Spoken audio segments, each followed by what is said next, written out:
Susah payah berlari seekor singa tua, mengejar mangsa yang berlari lebih gesit.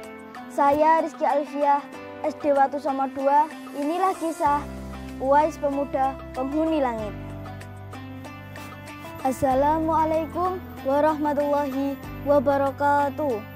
Berbicara tentang memuliakan manusia, apalagi terhadap seorang ibu, kita perlu belajar kepada seorang pemuda yang soleh yang hidup di zaman Nabi.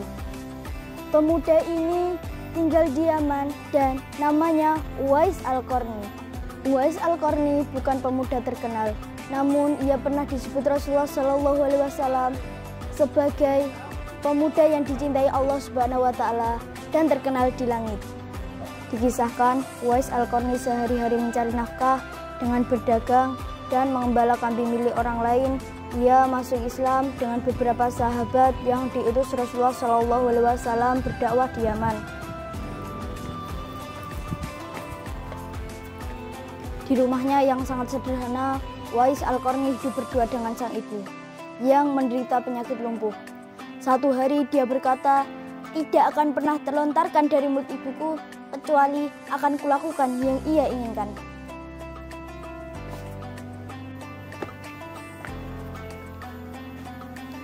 Suatu hari ibu berkata, "Wahai Uwais, ibu sudah tua. Sebelum kematian yang mendatangi ibu, ada keinginan yang ingin disampaikan."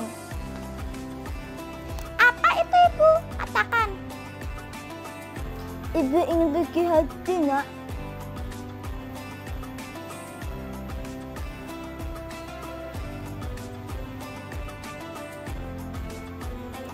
Uwais termenung bagaimana cara mewujudkan hal itu.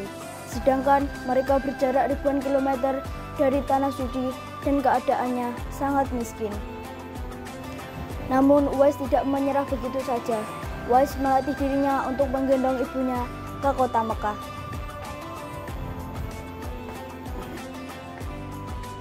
Uwais Al-Qarni terus berpikir mencari jalan keluar. Kemudian dibelah seekor anak lembu.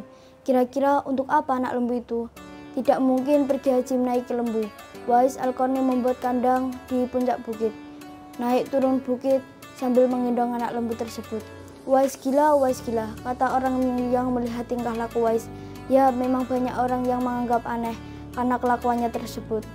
Setiap hari ia bolak-balik menggendong anak lembu tersebut. Kemudian anak lembu tersebut makin besar pula tenaga yang diperlukan Uwais. Tetapi karena latihan setiap hari, anak lembu tersebut tidak terasa lagi.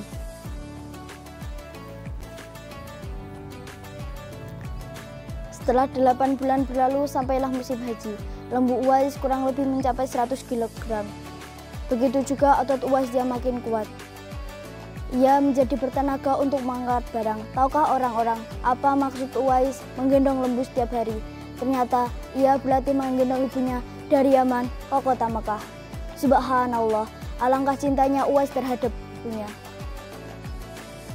Ia rela menempuh perjalanan jauh dan sulit demi keinginan ibunya.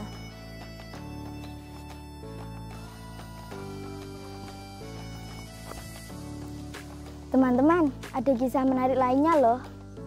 Nabi berpesan kepada sahabatnya untuk minta didoakan oleh Uwais. Tahu nggak Nabi berpesan seperti itu? Karena apa? Disebabkan cintanya kepada Rasulullah SAW. Uwais ingin bertemu dengan Nabi di Madinah.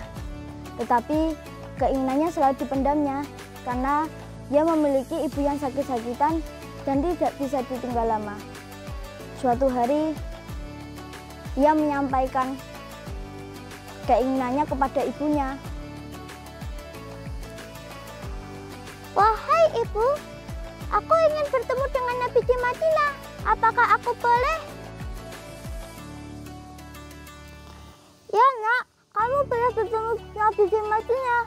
Tetapi ibu berpesan untuk segera pulang." "Baik Ibu, akan kusiapkan bekalnya dulu ya."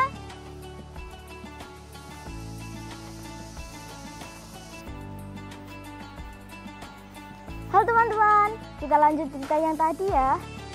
Uwais Al-Qarni sampailah pada di kota Madinah. ia langsung mencari rumah Rasulullah SAW. Sampailah pada rumah Rasulullah SAW, ia mengetuk pintu sambil mengucap salam. Tok tok tok. Assalamualaikum. Dijawablah kepada sang istri Rasulullah SAW. Waalaikumsalam. Uwais Al-Qarni langsung menanyakan, gimana Nabi Muhammad SAW? Perkenalkan, nama saya Uwais Al-Qarni. Apakah Nabi ada di rumah? Istri Rasulullah SAW tersebut menjawab, maaf, Nabi tidak ada di rumah, dia ada di medan perang. Di dalam hati, Uwais Al-Qarni bergejolak, apakah ia menunggu Rasulullah SAW, apakah pulang ke Yaman, karena terngiang-ngiang pesan ibunya untuk segera pulang. Akhirnya, ia memutuskan untuk segera pulang dengan perasaan hati yang sedih dan kecewa.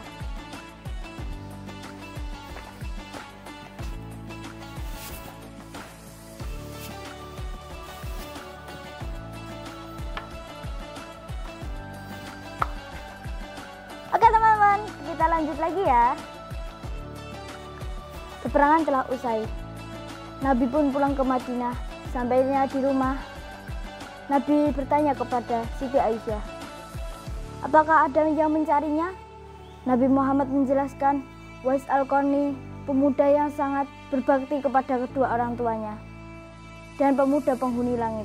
Siti Aisyah dan para sahabat terkejut karena ceritanya Nabi Muhammad SAW. Seraya menjawab, ya, tadi ada yang mencari beliau, tetapi karena ia mempunyai ibu yang sakit-sakitan di rumah, ia bergegas pulang untuk menemui ibunya. Nabi Muhammad SAW bersabda, jika kamu ingin bertemu dengan dia mempunyai tanda putih di telapak tangannya. Nabi melihat Ali bin Abi Thalib dan Umar bin Khattab. Kalau kamu bertemu dia, mintalah doa dan istighfarnya, karena ia adalah pemuda penghuni langit.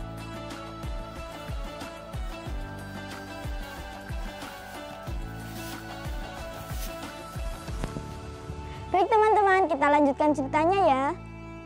Waktu terus berganti, Nabi pun kemudian wafat. Khalifah Abu Bakar diganti Umar bin Khattab.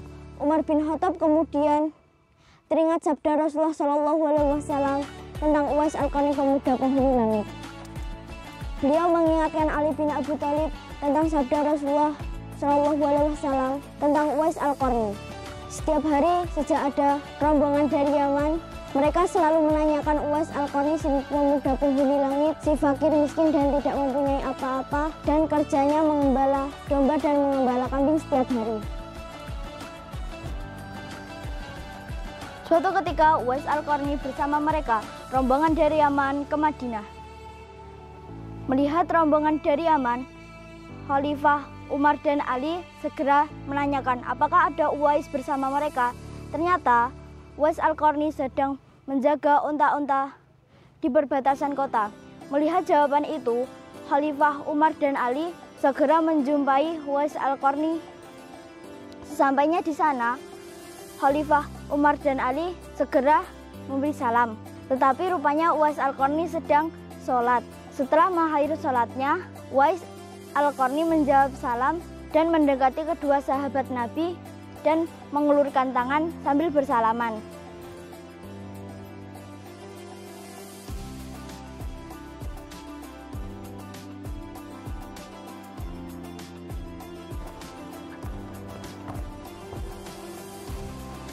Halo teman-teman, kita lanjut ceritanya ya. Suatu berjabat tangan, Khalifah segera membalik tangan Uwais. Memang benar ada tanda putih di telapak tangannya dan wajahnya yang bercahaya. Dan yang disabdakan Rasulullah SAW bahwa Uwais adalah pemuda penghuni langit. Khalifah tersebut menanyakan namanya. Siapakah namamu anak muda? Uwais menjawab, Abdullah. Khalifah berkata, saya juga Abdullah, yakni hamba Allah. Memang siapa namamu yang sebenarnya? Ia menjawab, Nama saya Uwais Al-Qarni. Dalam percakapan mereka, ternyata ibunya yang sudah meninggal dunia. Maka itulah sebabnya ia baru sempat berdagang dengan rombongan lain. Khalifah meminta doa dan istighfar kepada Uwais Al-Qarni. Uwais berkata, saya yang harus meminta doa kepada kalian. Kemudian Khalifah menjawab, saya di sini untuk meminta doa kepadamu dan membacakanlah saya istighfar. Seperti yang dikatakan Rasulullah SAW sebelum meninggal. Uwais Al-Qarni pun mendoakan dan membacakan istighfar. Khalifah berjanji untuk memberikan harta dari Baitul Mal kepada Uwais Al-Qarni. Kemudian Uwais Al-Qarni menolak yang diberikannya. Uwais berkata, hamba mohon hari ini saja hamba diketahui orang lain. Untuk hari-hari selanjutnya, hamba yang fakir ini tidak diketahui orang lain lagi.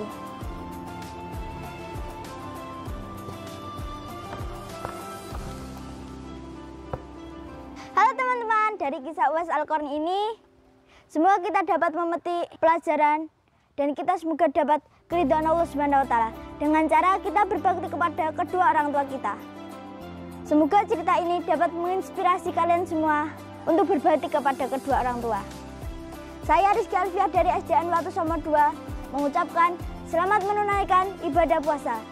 Semoga ibadah kita semua diterima oleh Allah Subhanahu wa Ta'ala. Akhir kata, wassalamualaikum warahmatullahi wabarakatuh. Bye-bye teman-teman.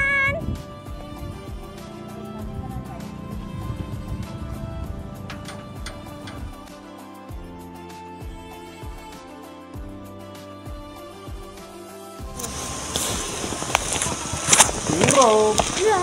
Akhirnya kono, maka ia memutuskan urung kan udah di tempat dengan berat hati. Jadi sampai Dengan berat hati maka ia menjawab salamnya.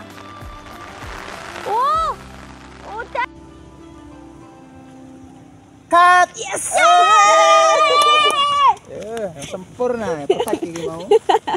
Ada yang dekat ini. Ayo ganti tempat. Ini